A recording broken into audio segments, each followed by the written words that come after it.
राम राम भावानो. आज सकाळी आपलं रामदास भाऊंचा फोन आला होता. त्यामुळे रामदास भाऊ का आलो. रामदास भाऊंचं काही थोडं काही काम होतं. एवढं काम करून लगेच दुकानच्या दिशेने निघालो. दुकान दिशेने जात जाता ही बघा कास्ता परत ही पेठ गल्ली, ही महादेव मंदिराकडे जाण्याचा जुना रस्ता, हे आपल्या मित्राचं दुकान. परत आपण थोडं थांबलो सोसायटीसमोर. मग आपल्याला दोघं फॉलोअर भेटले. मग आपण निघालो, बंगल्यावर आलो. बंगल्यावरून चावी घेतली, दुकानच्या दिशेने निघालो. दुकानकडं मग जाऊ तर मित्राच्या दुकानावर गेलो. ते चालू होतं आईस्क्रीमचं सेल करायचं काम.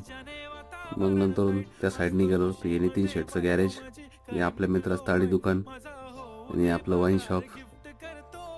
नियमितपणे वाईन शॉप उघडून पूर्णपणे झाडझूड करून देवाला देवबत्ती करून एकदम निवांत झालो. त्यानंतर सागर भाऊला फोन केला.